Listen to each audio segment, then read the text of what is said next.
خدا یسوع مسیح راستی کے پاک اور ازلی محیب باوقار اور فاتح نام میں اب سب کی سلامتی ہو۔ جیسا کہ ہم نے کل بات کی تھی مسیح یسوع کا یروشلم میں فتحانہ شاہانہ داخلے کے متعلق، تو وہ واقعی ایسا بادشاہ ہے جو ازلی بادشاہ ہے، وہ ابدی بادشاہ۔ آج ہم یہ بات کریں گے کہ بھیڑ اسے اپنی مرضی سے بادشاہ بنانا چاہتی تھی، لیکن جو اس ذات معتبر کے اوصاف بادشاہی ہیں ان کے متعلق بھیڑ نہیں جانتی تھی کہ وہ کیسا بادشاہ ہے۔ وہ ازل سے ابد تک بادشاہ ہے، وہ کائنات کا خالق اور مالک ہے، وہ خالق کل ہے اور مالک کل ہے، وہ راز کے کل ہے اور پالن ہار بھی ہے۔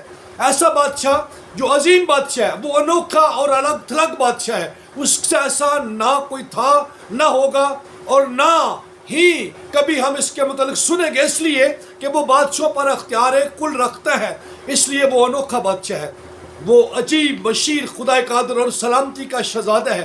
اس کے متعلق یہ سب کچھ پہلے کہا گیا، لیکن یہ بات جو اس کی زندگی میں یا حیات طیبہ میں جب خدا کی ذات آشکار ہوئی جس میں اس بدر خاکی میں، تو اس میں جو کچھ اس نے سہا یہ اس کا اپنا ذاتی پلان تھا، یہ اس کی نجات کا بنایا ہوا منصوبہ تھا۔ کوئی اس کو زبردستی نہ سزا دے سکتا تھا نہ پکڑ سکتا تھا، اس لیے کہ وہ قادر مطلق ہے۔ لیکن یہ جو خدا یسوع المسیح نے ہمارے لیے سب کچھ سہا کیا، یا اس پر جو کچھ ظلم و ستم انسان کے ہاتھوں میں سے ہوئے، یہ اس کا اپنا اور اس کے باپ کا یہ منصوبہ تھا، تاکہ وہ قربان ہو کر ہم کو بیٹوں کا حق بخشے، ہمیں لے پالک بنا لے، ہمیں بچائے، ہمیں دکھوں سے، ہمیں مصیبتوں سے رہائی بخشے۔ یہ اس کا ذاتی پلان تھا۔ آئیے خدا کی ذات معتبر میں دیکھتے ہیں کہ اس کی 3 صفات جو انتہائی خوبصورت ہے، جو کسی اور میں نہیں، بلکہ چوتھی صفت بھی ہم دیکھیں گے۔ یہ اس ذات مقدسہ جس کا نام قائم بالذات ہے، جو لشکروں کا خدا ہے، جو فوجوں کا رب ہے، جس کے متعلق یہ کہا جاتا ہے کہ باپ اس میں دکھتا ہے، وہ اور باپ ایک ہیں، جو اس سے دیکھ لیتا ہے وہ آسمانی باپ کو یعنی خدا کو دیکھتا ہے۔ اس کی ذات معتبر در حقیقت کیا ہے، اور ہمیں اس کی زندگی میں اس کے تابع رہ کر اس کے کلام کے مطابق کس طرح سے زندگی گزارنی ہے۔ ہاللیلویہ۔ آئیے خدا کے مقدس کلام میں سے دیکھتے ہیں، مقدس زکریا کی کتاب اس کا 9واں باب اس کی 9ویں آیت میں اس بادشاہ کی صفات لکھی ہوئی ہے۔ آئیے خدا کے کلام مقدس میں سے دیکھتے ہیں، جن کے پاس خدا کا کلام ہے وہ ضرور اس کو دیکھیں اور پڑھیں میرے ساتھ۔ اور خدا کے کلام مقدس میں لکھا ہے 9ویں باب کی 9ویں آیت میں لکھا ہے کہ آئے بنت سیون تو نہایت شادمان ہو، آئے بنت سیون تو نہایت شادمان ہو، اور اے دختر یروشلم تو خوب للکار، کیونکہ دیکھ تیرا بادشاہ تیرے پاس آتا ہے، وہ صادق ہے اور نجات اس کے ہاتھ پہ ہے، وہ حلیم ہے اور گدھے پر بلکہ جوان گدھے پر سوار ہے۔ خدا کے مقدس عظیم پرفضل الہی اور فتح بخش نام میں آپ سب کو اس کلام کے وسیلہ سے آپ سب پر اور اس کی برکت ہو، اور اس کے وسیلہ سے برکت ملے، اور مجھے اور خدا باپ اور آپ کو اس کا سمجھنے کا فضل کامل عطا کرے، آمین۔ آئیے اس کلام پر غور کرتے ہیں۔ یہاں پر دیکھتے ہیں کہ جو اناؤنسمنٹ ہوئی ہے، یہاں پر خدا کا بندہ مقدس زکریا نبی یہ فرماتے ہیں یا کہتے ہیں، وہ اس بات کو آشکار کرتے ہیں اور نبوت کی روح سے وہ کہتے ہیں کہ آئے دختر سیون، اے سیون کی بیٹی، یعنی جو پہاڑوں پر ہے جہاں سے خدا کا کلام نازل ہوتا ہے، جہاں پر خدا کے مقدس بندہ داؤد کا جس سٹی میں جس جگہ پہ پہاڑ پہ شہر ہے، جس پہاڑ پر خدا کا نزول ہوتا رہے، خدا نے کہا کہ جو اس کے ماننے والے ہیں، جو وہاں کی تعلیم کے فالوور ہے، وہ کیا کریں؟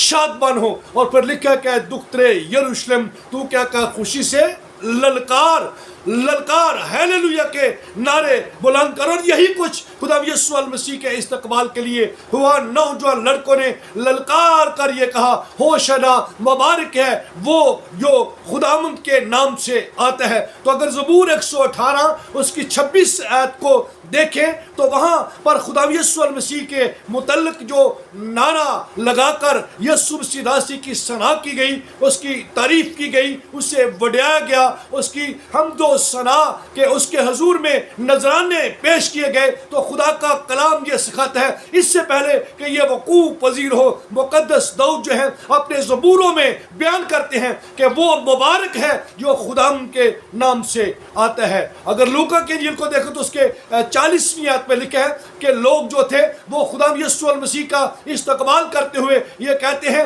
مبارک ہوشنا، مبارک ہے وہ جو خدا کے نام سے آتا ہے، بلکہ یہ لوگ کہتے ہیں کہ آسمان پر اس کے نام سے صلح اور عالم بالا پر اس کی کیا ہو، تمجید ہو۔ یہ ایسا بادشاہ ہے۔ میرے عزیزو، کائنات میں مختصر یہ بات کرتا ہوا مختصر اس کو بیان کرتا ہوا یہ بات کرنا چاہتا ہوں، دنیا میں بڑے بادشاہ ہیں لیکن ان بادشاہوں کی ایک لیمٹ ہے، وہ ایک حد تک بادشاہ ہیں۔ کوئی امریکہ کا بادشاہ تو کوئی فرانس کا، کوئی عراق کا تو کوئی لبنان کا، کوئی ہندوستان کا تو کوئی پاکستان کا، کوئی افغانستان کا تو کوئی جو ہے کسی اور ملک کا بادشاہ ہو سکتا ہے، لیکن اس کی حدود جو ہے وہ ملکی ہے، وہ عالمی نہیں۔ تو اگر پرانے دور میں دیکھیں تو کچھ بادشاہ ایسے بھی ہوئے ہیں جو پوری دنیا کے بادشاہ ہوئے ہیں، جیسے سکندر اعظم یا نبوکدنصر جو 127 صوبوں کا حاکم تھا۔ تو ہم یہ دیکھتے ہیں کہ یہ ایسے بھی بادشاہ ہوئے ہیں جو پوری مصر کا بادشاہ۔ یہ پھر ہم دیکھتے ہیں بادشاہوں کے علاوہ ایک اور بادشاہ ہے جس کا مکاشفہ میں ہمیں ذکر ملتا ہے، وہ جو عالم ارواح پر حاکم تھا۔ اور کلام مقدس پہ اگر مکاشفہ کی کتاب کو دیکھیں تو اس کا نام جو منشن کیا گیا ہے کہ وہ بادشاہ جو ہے اس کا ذکر ہمیں مکاشفہ 9:11 میں ملتا ہے کہ وہ تھا گڑھے کا بادشاہ ہے، اور یہ فرشتہ ہے جسے عبرانی میں ابدون اور یونانی میں اپلون کہتے ہیں۔ یہ وہ بادشاہ ہے جو تھا کھڑے کا بادشاہ ہے۔ لیکن میرے عزیزو، میرے مسیح بہن بھائیوں، میں آپ کے سامنے اس بادشاہ کی بات کرنا چاہتا ہوں جو ازلی اور ابدی بادشاہ ہے، جو بادشاہوں کا بادشاہ اور خداوندوں کا خدا ہے۔ یہ وہ بادشاہ ہے جس کے ساتھ کبھی سابقہ نہیں لگتا کہ یہ سابقہ بادشاہ تھا، نہیں، یہ جب پیدا ہوا تب بھی بادشاہ تھا، جب ابھی اشکار ظاہر نہیں ہوا تھا یہ تب بھی بادشاہ تھا، یہ اب بھی بادشاہ ہے، جب کائنات کی کوئی چیز قائم نہ رہے گی یہ تب بھی بادشاہ ہوگا۔ ہاللیلویہ۔ آئیے مکاشفہ کی کتاب میں صرف مکاشفہ کی کتاب کے حوالوں کو آپ کے سامنے گوشگزار کرنا چاہوں گا کہ اس بادشاہ کے متعلق کیا کہا گیا ہے۔ اگر مکاشفہ کی کتاب اس کا پہلا باب اس کی 5ویں آیت کو دیکھیں تو وہاں خدا کا بندہ مقدس جون جس پر خداوند نے اپنا یوحنا عارف پر اپنے آپ کو ظاہر کیا، آشکار کیا، وہ کہتا ہے مکاشفہ 1:5 کے مطابق کہ وہ مردوں میں سے جی اٹھنے والوں میں سے پہلا اٹھا اور بادشاہوں پر حاکم ہے۔ دنیا کے بادشاہوں پر یہ کیسا بادشاہ ہے؟ جو دنیا کے بادشاہ ہیں ان پر کیا ہے؟ حاکم ہے۔ ان کو بادشاہی عطا کرنے والا آپ کا اور میرا مسیح ہے۔ ہاللیلویہ۔ یہ وہ بادشاہ ہے جس کی میں بات کر رہا ہوں، اور مکاشفہ 1:6 میں لکھا ہے اور وہ جلال کا بادشاہ ہے اور اس کی سلطنت جو ہے وہ ابدالآباد قائم رہے گی۔ وہ قائم بالذات بادشاہ ہے جس کی ذات میں کوئی تبدیلی نہیں ہے۔ اگر مکاشفہ 9:11 میں دیکھیں تو ہم نے اس فرشتہ کو دیکھا ہے جو تھا گڑھے کا بادشاہ ہے، لیکن اس پر بھی میرا اور آپ کا آقا مسیح یسوع جو ہے وہ بادشاہ ہے۔ اگر مکاشفہ 11:15 میں دیکھیں تو وہاں لکھا ہے کہ خدا یسوع المسیح کی بادشاہ جو ہے یہ ابدالآباد ہے، یہ ہمیشہ قائم رہنے والی بادشاہی ہے۔ یہ وہ بادشاہ ہے جس کی بادشاہی کو کبھی زوال نہیں۔ اور اگر 11:17 میں دیکھیں تو لکھا ہے کہ وہ قادر مطلق ہے، یعنی ہر بادشاہ پر، ہر چیز پر، ہر اس چیز کو جس کے پاس کوئی بھی اختیار ہے اس پر وہ قدرت رکھنے والا بادشاہ ہے۔ مکاشفہ 15:3 میں لکھا ہے کہ خداوند نے بذات خود اس کی آواز جو تھی جو یوحنا نے سنی یا بزرگوں نے، فرشتوں نے جھک کر خدا یسوع المسیح کی حضوری میں جو موسیٰ کا گیت گا رہے تھے، انہوں نے اس بات کا اقرار و اعتراف کیا کہ تو ہی اس موروں کا کھولنے والا قادر مطلق خدا اور ازلی اور ابدی بادشاہ ہے۔ تو یہ ہمارا اصلی اور ابدی بادشاہ ہے۔ مکاشفہ 17:14 میں لکھا ہے کہ برنا جو ہے وہ خداوندوں کا خدا اور بادشاہوں کا کیا ہے جی؟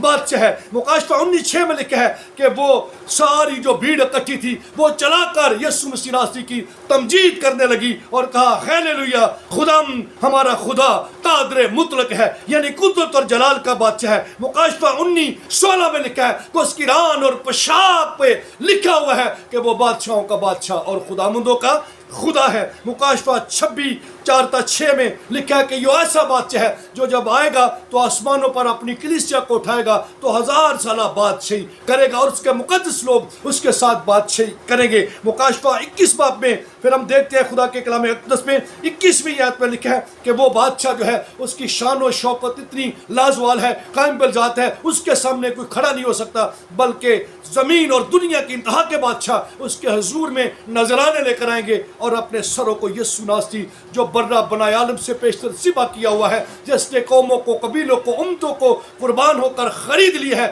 اس کی حضوری میں ڈال دیں گے۔ پھر وہاں بادشاہی ہوگی اور اس بادشاہ کا جلال جو ہے اس سے وہ آسمان کی بادشاہی روشن اور یہاں ہوگی، کسی کو وہاں سورج کی، چاند کی، ستاروں کی ضرورت نہیں ہوگی، اس لیے کہ یہ جو ہمارا ازلی اور ابدی بادشاہ ہے، جو انوکھا بادشاہ ہے، جو الگ تھلگ ہے، جو عظیم ہے، جو قادر مطلق ہے، اس بادشاہ کے چہرہ مبارک سے ساری جنت الفردوس جسے کہتے ہیں، نیا یروشلم جسے کہتے ہیں، خدا کی ذات مقدسہ کا اپنا گھر اور اس کے اپنوں کا گھر جو ہے جسے کہتے ہیں، اس محبوب خداوند رب ازلی خدا باپ کے بیٹے یسوع مسیح ناصری جو برہ بنائے عالم سے ذبح کیا ہوا ہے، اس کے خوبصورت چہرہ سے وہ سب کچھ روشن ہوگا۔ یہ ایسا بادشاہ ہے جس کے چہرے کی روشنی سے شہر منور ہو جاتے ہیں۔ یہ وہ انوکھا اور ازلی بادشاہ ہے، یہ میرا اور آپ کا بادشاہ ہے۔ آئیے اس بادشاہ کی تعظیم کریں، جو یہ کہتا ہے وہ کریں۔ دنیا کے بادشاہوں پر حاکم ہے، جو اس بادشاہ کے سامنے جھکتا ہے وہ کسی کے سامنے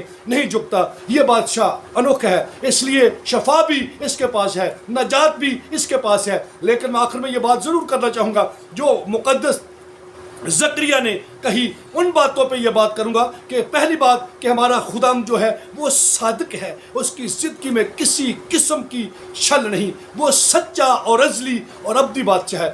دوسری بات، وہ ایسا بادشاہ ہے کہ نجات اس کے ہاتھ میں ہے، وہ کسی سے لے کر نہیں، وہ بذات خود نجات دہندہ ہے، کیونکہ ابن آدم کھوئے ہوں کو ڈھونڈنے اور نجات دینے کے لیے آیا ہے۔ وہ نجات کس سے دے سکتا ہے؟ وہ بیماریوں سے نجات دے سکتا ہے، وہ بدکاریوں سے نجات دے سکتا ہے، وہ گناہوں سے نجات دے سکتا ہے، وہ آپ کو قبر کے بندروں سے نجات دے سکتا ہے اور آپ کی روحوں کو نجات دے کر موت کے بندروں سے آزاد کر کے ہمیشہ کی زندگی بخش کر کے آپ کو نجات دے سکتا ہے۔ وہ ایسا بادشاہ ہے۔ پہلی بات، وہ صادق ہے، وہ سچا ہے، سچائی سے واقف ہو تو سچائی تم کو کیا کرے گی؟ آزاد کرے گی، یعنی یسوع کو جانو گے تو پھر تم کیا کرو گے؟ آزادی حاصل کرو گے۔ دوسری بات، وہ نجات دہندہ ہے، نجات اس کے ہاتھ میں ہے۔ تیسری بات، وہ فروتن اور دل کا حلیم ہے۔ چوتھی بات کہ وہ صلح اور سلامتی کا شہزادہ ہے، اس لیے آسمان پر اور زمین پر بھی اس کی آمد سے صلح ہے اور عالم بالا پر اس کی تمجید۔ یہ پانچویں بات ہے کہ زمین و آسمان کے تمام مخلوقات اس کی تمجید اور تعریف اور اسے سجدہ کرتے ہیں۔ یہ وہ بادشاہ ہے جسے مخلوقات، بادشاہ اور ہر وہ چیز جو تخلیق کی گئی ہے جس کی تمجید کرتی ہے۔ یہ ہے آپ کا اور میرا ازلی اور ابدی بادشاہ، جس کا نام یسوع ہے، جس کے متعلق یہ کہا گیا ہے کہ آسمان کے تلے زمین کے اوپر کوئی دوسرا نام نہیں بخشا گیا جس کے وسیلہ سے نجات میسر ہو سکے، مل سکے۔ یہ آپ کا اور میرا بادشاہ ہے، یسوع مسیح ناصری جس کا نام ہے۔ آئیے اس نام کے لیے شکر گزاری کریں، اور میری دعا ہے کہ خداوند کی ذات معتبر آپ کو اور مجھے اس کلام کے وسیلہ سے برکت بخشے اور حقیقی بادشاہ کی تعظیم کرنا سکھائے۔ میری دعا ہے کہ آپ سب اسی طرح خداوند کے کھیت میں برکت کرتے رہیں، چلتے رہیں۔ اور میں ایک بار پھر سے حسب معمول آپ سے یہ کہوں گا کہ جن لوگوں نے یہ خدا کا کلام سنا ہے، اگر ان کو واقعی برکت ملی ہے تو اس برکت کے پیغام کو دوسرے لوگوں تک پہنچائیں، تاکہ آپ بہت ساری روحوں کو جیت کر خدا ان کی بادشاہ میں داخل کرنے کا میرے ساتھ مل کر ایک وسیلہ اور سبب بن سکے۔ God bless you all, God bless you Pakistan.